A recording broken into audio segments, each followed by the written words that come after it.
에서 어떤 사람이 죄를 짓고 이 법원에서 그에 따르는 이 판결을 받을 때 그 사람이 이 자수를 했다는 그런 사실은 그 사람의 형량을 줄이는 역할을 한다는 사실을 우리는 알고 있습니다. 그러니까 자신이 지은 죄에 대해서 인정하고 또 잘못을 고백하면 이 선처해 주는 그런 법이 있는 것입니다. 그러나 오늘날 사람들의 모습을 보면 여러분 어떠합니까? 어떤 죄를 짓고 붙잡혀서 조사를 받고 그에 대한 혐의를 인정하느냐라는 그런 질문을 하면 이 자신의 죄를 쉽게 인정하는 자들이 없습니다. 그러니까 그들은 명백한 증거물이 나오지 않는 이상 끝까지 이 자신의 죄를 부인하는 그런 대부분의 사람들의 모습을 보게 됩니다.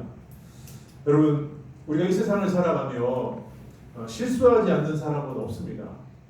크든 작든 모두 실수하며 작은 잘못을 죄를 지은 경험이 있습니다. 하지만 이 자신의 잘못에 대해서 인정하며 용서를 구하는 일에는 익숙하지 않다는 것입니다. 그러니까 앞으로 그 자신에 대한 평가와 그런 손가락질이 무서워서 이 자신의 잘못을 숨기기에 급급한 그런 사람들의 모습을 우리는 봅니다. 여러분, 하나님께서 기뻐하시는 사람은 실수하지 않고 부족함이 없는 사람이 아닙니다. 주님은 자신의 연약함을 인정하고 돌이켜서 다시 바른 길을 걸어가는 자를 기뻐하신다는 거예요. 그러니까 잘못을 회개하고 돌이키는 자를 하나님은 기뻐하십니다. 여러분, 어린아이들은 이 걸음마를 배울 때 한 번에 배우지 못합니다. 계속해서 넘어지면서 아픔을 경험하면서 걸음마를 배웁니다. 그러니까 실수하며 또 더욱 이 아픔을 경험할 때 튼튼해지는 것입니다. 그러니까 잠언에도 보면 이런 말씀이 있죠. 의인은 7번 넘어져도 다시 일어난다. 여러분, 의인은 죄가 없는 자가 아닙니다. 그러니까 죄를 지어도 예수 그리스도를 의지하여서 회개하고 다시 일어나는 자가 의인인 줄 믿습니다. 네. 우리가 이 영적인 건강을 유지하고 하나님의 뜻대로 살기 위해 필요한 것이 뭐냐? 바로 회개입니다. 우리가 아무리 좋은 옷, 이 깨끗한 옷을 입고 밖에 나갔다 들어오면 아무리 깨끗해도 더러워져요. 그러니까 어디가 더러워졌는지를 살피며 다시 깨끗하게 세탁할 때 우리가 그 옷을 계속 입을 수 있듯이 예수 그리스도를 믿음으로 그 옷을 입은 우리가 건강한 신앙생활을 계속 이어나가기 위해 멈추지 말아야 할 것이 있다면 바로 돌이킴, 회개라는 것입니다. 아멘. 여러분, 하나님은 돌이키는 자에게 은혜를 주시는 줄 믿습니다. 아멘. 네, 한 가지만 주시는 것이 아니라 다양하게 주신다는 것입니다. 오늘 우리가 이 본문을 통해서 이 돌이키는 자에게 하나님은 어떤 은혜를 주시는지 함께 살피고 이 시간 이 성령의 감동을 통해서 날마다 돌이키는 저와 여러분 될 수 있기를 주님의 이름으로 축복합니다. 자, 돌이키는 자에게 하나님은 어떤 은혜를 주실까? 첫 번째는 사명을 감당하게 하신다는 것입니다. 하나님은 사명을 감당하게 하십니다. 여러분, 우리가 이 요나서를 벌써 이제 3주째 살피면서 하나님은 요나를 부르시고 그에게 사명을 주셨습니다. 어떤 사명을 주셨습니까? 1장 2절에 보니까 너는 일어나 저 큰 성읍 니느웨로 가서 그것을 향하여 외치라. 그러니까 죄악으로 인해서 지금 하나님의 심판 앞에 놓인 이 니느웨에 가서 회개의 메시지를 선포하는 것이 요나의 사명이었습니다. 그러나 우리가 한 몇 주 전에 우리 살핀 것처럼 요나는 이 하나님의 뜻을 거스르고 사명을 회피하다가 풍랑을 만나고 마침내는 물고기 뱃속까지 들어가게 되었죠. 물로 인한 고통을 당하고 또 물고기 뱃속에서 이 모진 고난을 겪고 난 뒤에야 요나는 비로소 니느웨로 가게 됩니다. 여러분, 제가 지난번에도 말씀드렸지만 이왕 가야 할 길이라면 순순히 기쁘게 가면 얼마나 좋겠습니까? 하지만 요나는 기쁘고 순수하게 간 것이 아니라 맞으면서 가게 된 거예요. 물고기 뱃속에서 살아나온 요나에게 하나님은 다시 한번 기회를 주십니다. 오늘 3장 2절 말씀해 보니까 일어나 저 큰 성읍 니느웨로 가서 내가 네게 명한 바를 그들에게 선포하라 하신지라. 오늘 하나님께서 요나에게 두 번째로 말씀하셨어요. 그런데 그 말씀은 첫 번째 말씀하신 내용과 똑같습니다. 뭡니까? 니느웨를 가서 회개의 메시지를 전하라는 거예요. 그러니까 이것을 통해서 우리가 발견할 수 있는 것은 뭡니까? 요나의 사명이 그대로 유지되었다는 거예요. 변하지 않고 그대로 유지되었다는 거예요. 여러분, 하나님은 선택하신 사명자를 쉽게 포기하지 않으십니다. 그러니까 그가 실수를 하고 의도적으로 불순종하였다 할지라도 사명을 감당할 수 있도록 기회를 주시는 분이 하나님이십니다. 기회를 주시는 분이 하나님이세요. 그러니까 이것이 돌이키는 자에게 주시는 하나님의 은혜입니다. 여러분, 우리가 신앙생활을 하면서 실수하고 넘어질 때가 있습니다. 한두 번이면 괜찮은데 계속해서 넘어질 때가 있어요. 그럴 때 우리에게 어떤 음성이 들려옵니다. 이런 음성이 들려요. 너는 원래 그런 존재야. 그런 모습으로 어떻게 예배드리고 맡은 일을 감당할 수 있느냐. 예전에도 그런 잘못을 하였지라고 나의 연약함을 계속 들추어내는 그런 존재가 있습니다. 누굴까요? 사탄입니다. 사탄의 음성이에요. 그러니까 이러한 사탄의 음성에 미혹되어서 흔들리면서 반복하여서 넘어지는 자들은 다시는 용기 내어 일어설 수 없는 지경에까지 이르게 된다는 거예요. 여러분, 이런 실수를 할 때 이런 음성을 들으면 이것이 하나님의 음성이라고 착각해서는 안 된다는 거예요. 하나님의 음성이 절대 아닙니다. 그렇다면 하나님의 음성은 무엇일까요? 하나님은 어떻게 말씀하실까요? 마태복음 12장 20절에 이렇게 말씀합니다. 우리 같이 한번 읽어볼까요? 시작. 사랑할 때를 걷지 아니하며 꺼져가는 성질을 끊지 아니하기를 하나여 이길 때까지 하리니. 네, 여기 보면 상한 갈 때 꺼져가는 심지, 누구를 비유할까요? 우리입니다. 실수하여 넘어지는 우리를 지금 비유하고 있어요. 그런데 주님은 어떻게 여기시느냐? 상한 갈 때를 꺾지 않는다는 거예요. 그리고 꺼져가고 있는 그 심지를 끄지 않는다는 거예요. 언제까지? 심판하여 이길 때까지. 그러니까 심판하실 때까지 기회를 주신다는 거예요. 여러분, 이것이 하나님 아버지의 마음인 줄 믿습니다. 네, 여러분 확신하셔야 돼요. 이것이 주님의 음성이에요. 우리가 아무리 상하고 우리가 아무리 꺼져가도 절대 주님은 꺾지 않고 끄지 않는다는 거예요. 끝까지 기회를 주신다는 거예요. 주님은 우리의 연약함을 다 알고 계십니다. 그래서 계속해서 기회를 주신다는 겁니다. 그래서 주님은 이렇게 말씀하세요. 내가 너의 연약함을 알고 있다. 너희 힘으로는 부족하지만 예수 그리스도께서 십자가 위에서 모든 죄를 담당하셨기 때문에 그 사실을 의지하면 다시 일어설 수 있으니까 용기를 내. 여러분, 이것이 하나님의 음성인 줄 믿습니다. 여러분, 우리는 이 음성에 귀를 기울여야 돼요. 사탄의 음성에 귀를 기울이면 안 된다는 것입니다. 그래서 성령 하나님은 계속해서 우리에게 반복하여서 이런 말씀으로 우리를 권면하시고 용기를 주시고 기회를 주신다는 것입니다. 여러분, 성령님의 또 다른 이름이 무엇이라고 했습니까? 제가 보혜사잖아요. 보혜사 뜻이 뭡니까? 변호. 우리를 변호하는 자. 그분이 바로 성령님이에요. 그러니까 법정에서 나를 대변해 주는 친구와 같은 존재가 바로 성령님입니다. 그러니까 이러한 위로와 권면을 통해서 실패의 자리에서 재기할 수 있도록 기회를 주시는 분이 바로 하나님이시라는 것입니다. 여러분, 혹시 지금도 여전히 하나님이 기뻐하시지 않는 그런 일에 있으면서 우리가 주님과 멀어져 있다면 지금 돌이킬 수 있는 저와 여러분 될 수 있기를 바랍니다. 그러니까 돌이킬 수 있는 힘 또한 성령께서 주세요. 그러니까 하나님은 우리가 돌아서기를 기다리고 계십니다. 돌이킬 때 다시 사명을 감당하도록 우리에게 기회를 주신다는 것입니다. 그래서 돌이킴을 통해서 맡은 사명을 온전히 감당하는 저와 여러분 될 수 있기를 주님의 이름으로 축복합니다. 자, 하나님은 돌이키는 자에게 은혜를 주십니다. 두 번째는 공동체의 대부흥이 일어난다는 것입니다. 공동체의 대부흥이 일어난다는 것입니다. 오늘 우리가 읽었던 이 요나서 3장에 보니까 이 아수르의 수도인 니느웨의 그 크기에 대해서 나와 있어요. 니느웨는 얼마나 컸느냐? 이 사흘을 다녀야 돌아볼 수 있을 정도로 엄청나게 큰 성이었던 것입니다. 그러니까 당시 이 강대국인 이 아수르의 위험을 느낄 수 있는 내용입니다.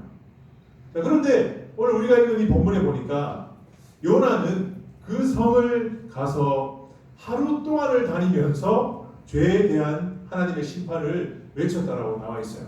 4절에 보니까 요나가 그 성읍에 들어가서 하루 동안 다니며 외쳐 이르되 40일이 지나면 니느웨가 무너지리라. 여러분 며칠을 다녀야 된다 했어요? 사흘. 네. 그런데 요나는 하루 만에 하나님의 말씀을 다 전했다는 거예요. 여러분 이 말씀 보면서 우리가 어떤 것을 느낍니까? 요나가 참 능력이 대단하다 이렇게 느끼십니까? 아니죠. 요나는 여전히 니느웨에 대한 나쁜 감정을 가지고 있었다는 거예요. 그러니까 대충 말씀을 전했다는 것입니다. 대충. 요나가 여러분 하루 만에 이 말씀을 전한 것도 문제이지만 그가 전한 내용 또한 대충 전했다는 것을 우리가 알 수 있어요. 오늘 요나가 이 전한 내용 보면 40일이 지나면 니느웨가 무너지리라. 근데 이 구절을 여러분 원어에 직역하면 어떤 말씀이냐 이렇게 되어 있어요. 아직 40일이다.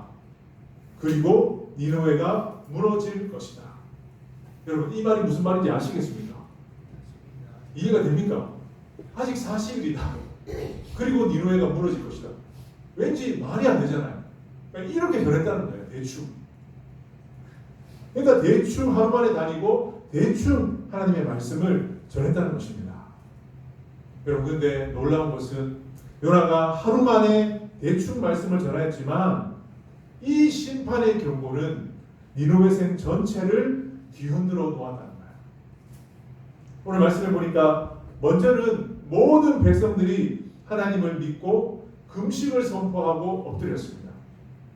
그리고 그 일이 이 니느웨 왕에게 전해지자 왕 또한 그 왕복을 벗고 붉은 베옷을 입고 제위에 앉아서 회개하는 역사가 일어난다는 거예요. 여러분 이게 무슨 일입니까? 니느웨에 대부흥이 임한 거죠. 대부흥이 임했다는 거예요. 여러분 이 상식적으로 생각할 때는 여러분 낯선 히브리인인 이 요나가 하루 만에 이 심판을 외친다고 해서 이 성 전체가 회개한다는 것이 여러분 이해가 됩니까? 안 됩니까? 여러분 이해가 됩니까? 안 되죠. 그렇잖아요. 하루 만에 그리고 말씀도 대충 알아들을 수 없을 정도로 그렇게 전했는데 어떻게 이 니느웨 성 전체가 이렇게 대부흥하는 역사가 일어났을까? 여러분 누가 역사하셨을까요? 하나님이 역사하셨습니다. 그런데 여러분 제가 이 말씀을 준비하면서 연구하면서 이 내용을 이해하기 위해서 우리가 그 당시의 배경을 잠시 살펴볼 필요가 있더라고요. 그때 당시에 강대국이었던 이 아수르는 이 주변에 있던 어떤 북방의 신흥 국가와 오랫동안 전쟁을 하면서 이 국가의 국력이 많이 약해져 있었습니다. 오랫동안 전쟁하면서. 그리고 설상가상으로 주전 765년부터 759년에 큰 전염병이 돌았어요. 요즘 우리가 코로나로 힘들어하는 것처럼 그 아수르 강대국에 전염병이 돌아서 많은 사람들이 죽었습니다. 그리고 763년 6월 15일에는 거대한 일식이 나타나가지고 하루 종일 이 아수르가 캄캄하게 되는 그런 일들이 일어났다는 거예요. 그러니까 여러분 전염병으로 많은 사람이 죽고 해가 비치지 않고 어두워지니까 여러분 백성들의 마음이 어떻게 될까요? 두렵겠죠. 동료가 일어났던 거예요. 그러니까 이렇게 상당히 흔들리고 있는 이때에 요나가 나타나서 갑자기 어디서 본 적이 없는 히브리인이 나타나서 40일이다. 그리고 니느웨가 무너질 것이다 라는 이 한마디에 이런 놀라운 회개 역사, 대부흥이 일어난 거예요. 여러분 하나님은 이런 환경과 상황을 이용하셔서 이 니느웨 성 전체가 회개할 수 있도록 역사하신 줄 믿습니다. 하나님께서 이 상황을 사용하신 거예요. 여러분 지금 우리가 살고 있는 이 시대는 어떠합니까? 당시 아수르가 경험하고 있던 일들과 별반 다르지 않다라는 생각을 하게 됩니다. 그렇잖아요? 우리도 여전히 지금 큰 전염병으로 인해서 많은 사람들이 고통 또 죽음을 경험하고 있습니다. 그리고 이번에 지금 비가 많이 내렸지 않습니까? 근데 우리나라뿐만 아니라 중국과 일본에는 엄청난 홍수가 일어나서 많은 사람들이 죽었습니다. 제가 주중에 신문을 보니까 이런 기사가 있더라고요. 우리가 살고 있는 이 한반도가 앞으로 4, 50년 후에는 한반도가 아니라 핫반도가 될 것이다. 핫반도가 뭘까요? 그러니까 뜨거운 땅이 된다는 거예요. 그러니까 점점 매년마다 이 기온이 올라가는 거예요. 왜요? 대기가스로 인해서 오존층이 파괴되다 보니까 점점 뜨거워지는 거예요.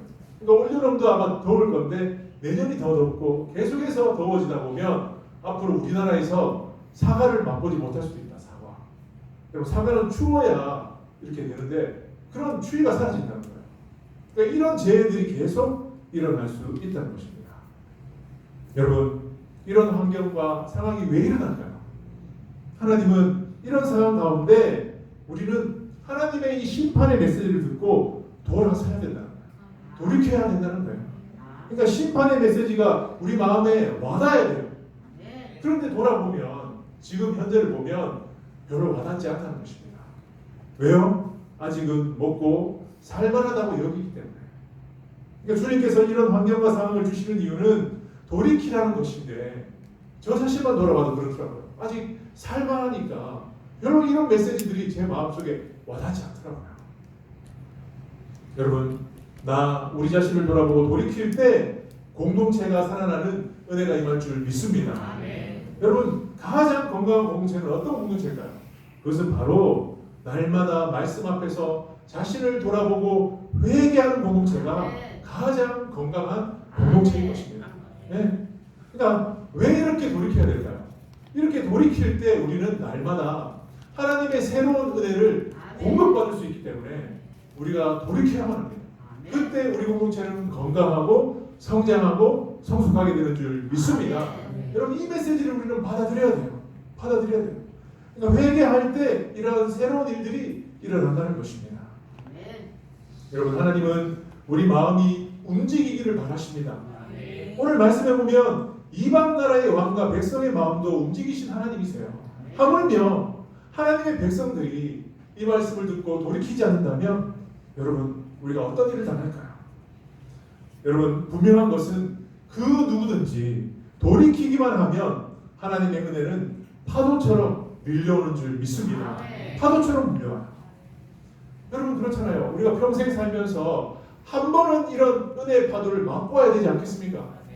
저는 맛보고 싶어요. 정말 내가 억지로 노력해서 막 경험하는 부흥이 아니라 하나님이 한 번 일으켜주시는 그 파도 저는 맛보고 싶어요. 요즘에 하나님 앞에 이렇게 왕성하게 쓰임받는 어떤 목사님이 계신데 그 목사님이 전한 말씀 가운데 이런 말씀이 있더라고요. 사람은 다 어떤 기간이 있다는 거예요. 어떤 기간이 있느냐? 훈련 기간이 있고 또 황금 기간이 있다는 거예요. 다 누구나 그런 기간이 있는데 근데 어떤 사람들 누구나 다가 황금기를 경험하는 것은 아니래요. 그러니까 때가 되면 하나님이 우리를 부르시는데 그 때는 황금기를 경험하고 부르시는 것이 아니라 사명을 이루고 나면 부르시는데 누구나 다가 황금기를 경험하는 것이 아니래요. 근데 황금기를 경험할 수 있는 한 가지 비결이 있는데 그것은 뭐냐? 훈련을 빨리 받으면 된다는 거예요. 그러니까 훈련의 기간을 빨리 지나면 된다는 거예요. 말씀을 듣고 돌이키고 내가 하나님 앞에서 준비되기만 하면 그 황금기가 빨리 오지만 만약 여전히 말씀을 듣고 내가 훈련되지 않고 준비되지 않으면 평생 동안 훈련만 받다가 부르심을 받을 수 있다는 거예요. 여러분 얼마나 안타깝습니까?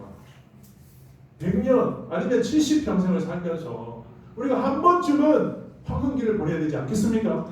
한 번쯤은 이런 부흥의 파도를 맛보아야 되지 않겠습니까? 여러분 저는 간절한 소망이 생겼어요. 하나님 저를 빨리 훈련시켜 주십시오. 빨리 준비시켜 주십시오. 그 황금기를 경험하기를 원합니다. 잠깐이라도 경험하기를 원합니다. 여러분 바라기는 우리 축복교회 공동체가 황금기를 경험할 수 있기를 바랍니다. 어떻게 해요? 우리 마음을 돌이킬 때 이 황금기를 경험할 수 있다는 것입니다. 하나님은 돌이키는 자에게 사명을 감당하게 하시고 또 공동체가 부흥할 수 있도록 역사하십니다. 마지막으로 돌이키는 자에게 어떤 은혜를 주십니까? 심판의 계획이 철회된다는 것입니다. 심판의 계획이 철회됩니다. 자, 우리 10절 말씀 같이 한번 읽겠습니다. 시작. 하나님이 그들이 곧 그 악한 길에서 돌이켜 떠난 것을 보시고 그들에게 내리라고 말씀하신 재앙을 내리지 아니하시리라. 아멘. 네. 여러분, 우리가 살면서 제일 무서워해야 하는 것이 뭘까요? 그것은 바로 하나님의 심판입니다. 그러니까 하나님의 진노 앞에서 어떤 사람도 견딜 수 없음을 우리는 알고 있습니다. 그러니까 하나님의 심판은 어디에 임합니까? 죄가 가득한 곳에 임합니다. 죄가 가득한 곳에 임합니다. 근데 그러나 이 무서운 하나님의 심판을 철회할 수 있는 도구가 있는데 그것이 바로 철저한 회개입니다. 철저한 회개예요. 그러니까 철저하고 진지하게 돌이킬 때 하나님은 심판을 철회하신다는 거예요. 예레미야 18장 8절에 이런 말씀이 있습니다. 만일 내가 말한 그 민족이 그의 악에서 돌이키면 내가 그에게 내리기로 생각하였던 재앙에 대하여 뜻을 돌이키겠고. 뜻을 돌이키겠고. 여러분 같이 한번 따라할까요? 우리가 돌이키면 하나님께서도 돌이키신다. 할렐루야. 우리가 돌이키면 하나님께서도 돌이키신대요. 얼마나 놀라운 말씀입니다. 여러분 성경에 보면 이 죄에서 돌이키는 내용들이 많이 나오는데요. 근데 제가 볼 때 이 오늘 니느웨 성에 일어난 회개만큼 철저하고 진지한 회개는 없었던 것 같아요. 제가 볼 때. 왜요? 금식이 선포되었고 모든 백성 왕까지 구운 베옷을 입고 제에 앉아서 회개합니다. 심지어는 오늘 누가 회개합니까? 짐승까지 금식하면서 베옷을 입고 회개하였어요. 이런 일들은 없었어요. 이런 일들은 없었습니다. 하나님은 이들의 회개가 진심에서 우러난 것을 아셨어요. 그래서 하나님은 그들에게 내리고자 하신 재앙을 내리지 않기로 뜻을 돌이키셨다는 거예요. 뜻을 돌이키셨다. 사랑하는 여러분, 하나님이 정하신 계획은 사실 취소되는 법이 없습니다. 취소되는 법이 없어요. 하지만 회개하는 자를 향해서는 언제든지 하나님의 심판의 계획이 철회되는 줄 믿습니다. 이것이 우리에게 소망이에요. 이것이 우리에게 위로라는 거예요. 그러니까 이 땅에서 우리가 하는 위대한 일들 가운데 회개만큼 위대한 일은 없습니다. 회개만큼 귀한 일은 없다는 거예요. 회개가 가장 위대하고 가장 귀한 일이라는 거예요. 여러분 우리가 이 살아가는 이 사회, 여러분 이 나라의 모습을 보면서 어떤 생각이 드십니까, 여러분? 방금 전에 장로님께서도 그런 기도를 하셨지만 어떻습니까? 부도덕하고 불법이 난무하고 심지어는 이제 이 하나님의 진리를 대적하고 있지 않습니까? 그러니까 이러한 일들이 정말 우리 교회 그리스도인들에게 어려움을 당하게 하는 그런 염려 있습니다. 그러나 여러분 우리가 더 염려해야 되는 것은 뭐냐? 우리가 받는 어려움도 있지만 더 큰 것은 뭐냐? 이런 죄들이 쌓임으로 말미암아 하나님께서 혹시 이 나라를 멸망시키면 어떡할까? 이런 염려를 해야 되는 거예요. 우리가. 그렇지 않습니까? 하나님은 죄가 쌓이면 심판하실 수밖에 없어요.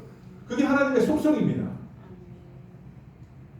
그러니까 우리가 회개하지 않는다면, 우리가 돌이키지 않는다면 니느웨와 같은 그런 불행한 일을 당하지 않는다고 우리가 어떻게 장담할 수 있겠습니까? 그런 메시지를 듣지 않는다고 우리가 어떻게 장담할 수 있겠습니까? 그래서 우리는 이 깨어있는 그리스도인이 되어야 돼요. 그래서 깨어있는 목회자들이 되어야 됩니다. 그래서 우리는 진리를 대적하는 이러한 내용들이 하루속히 철회될 수 있도록 간절하게 기도해야 될 줄 믿습니다.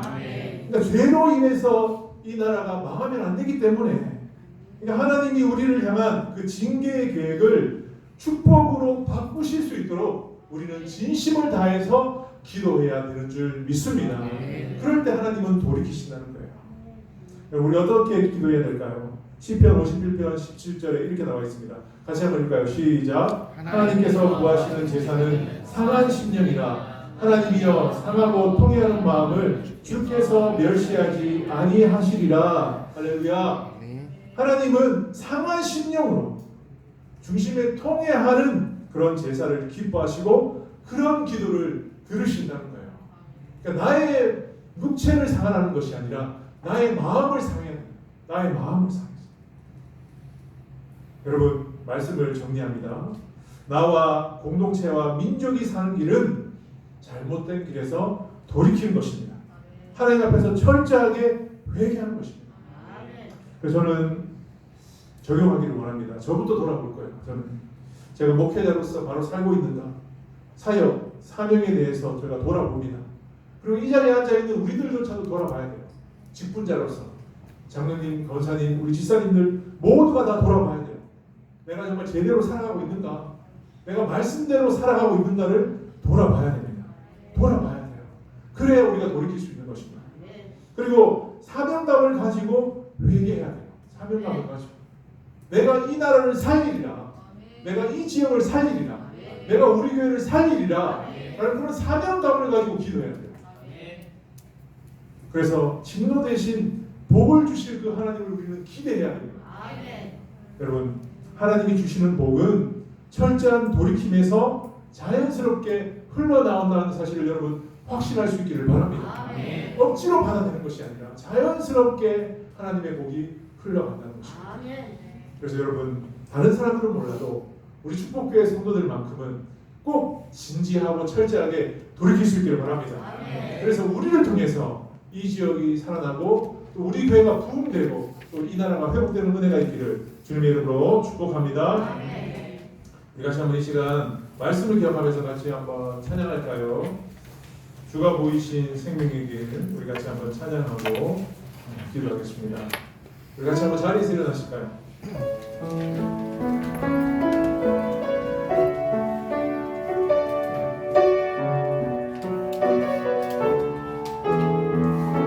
되게 기도하는 마음으로 주가 보이신 생명의 길, 나 주님과 함께 상한 마음을 드리며 주님 앞에 나가니 나의 의로움이 되신 주 그 이름 예수, 나의 힘이 되신 이름 예수, 나의 길 오직 그가 하시나니 나를 발견하신 후에 내가 정금 다시 나오리.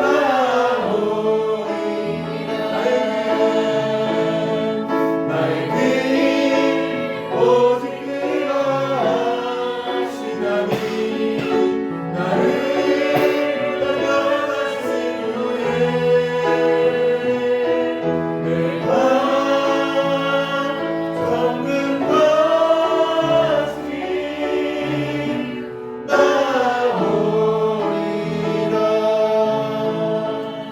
우리 두 손을 주님 앞에 들고 같이 한번 이 시간 기도할 때 제가 말씀드린 것처럼 내가 하루속히 훈련되기를 원하고 내가 하루속히 준비되어서 하나님이 우리에게 허락하실 황금기를 경험하게 하여 주시옵소서. 정금과 같이 나를 단련하여 주셔서 부흥을 경험하게 하여 주시고 하나님의 풍성한 은혜를 흘려보내는 제가 되게 하여 주시옵소서라고 우리 한번 주여 한번 해주시고 함께 기도하시겠습니다. 주여, 하나님, 우리 모든 성도들 주님 앞에서 돌이키기를 원합니다. 진지하게 돌이키기를 원합니다. 철저하게 돌이키기를 원합니다. 오늘 이 교회에서 모든 백성들이 심지어 왕까지 심지어 짐승들까지 아버지 제자리에 앉아서 홀로 되어서 있고 회개할 때 하나님께서 그들의 마음을 보시고 그들에게 내리기로 하였던 그 심판을 처리하셨던 것처럼 하나님 이 나라도 지금 하나님 심판이 이제 놓여 있음을 우리가 보게 됩니다. 하나님이 미워하셔서 심판하는 것이 아니라 우리의 죄가 쌓여가고 있기 때문에 심판이 임할 수밖에 없습니다. 하나님 우리를 단련하여 주시옵소서. 우리가 준비되게 하여 주시옵소서. 훈련을 통하여서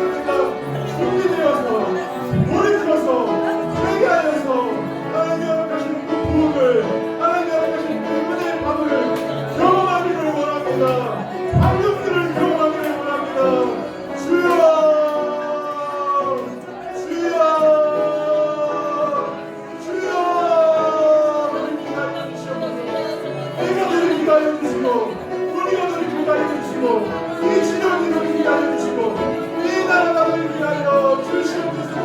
주여 주의 성령으로 심판받는다 힘이 없습니다. 주의 성령으로 심판받는다 힘이 없사오니 아멘. 주여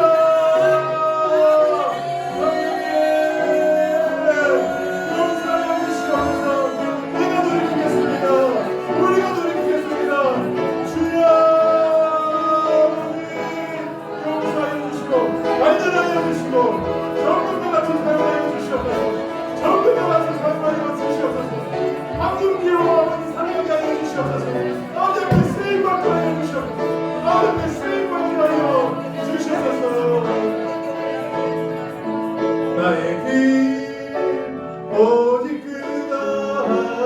그다시라니 나를 단련하신 후에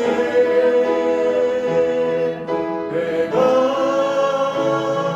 정금같이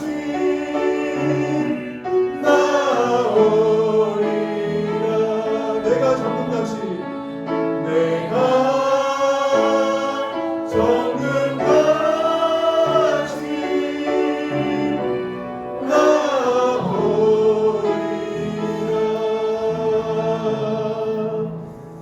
기도하겠습니다.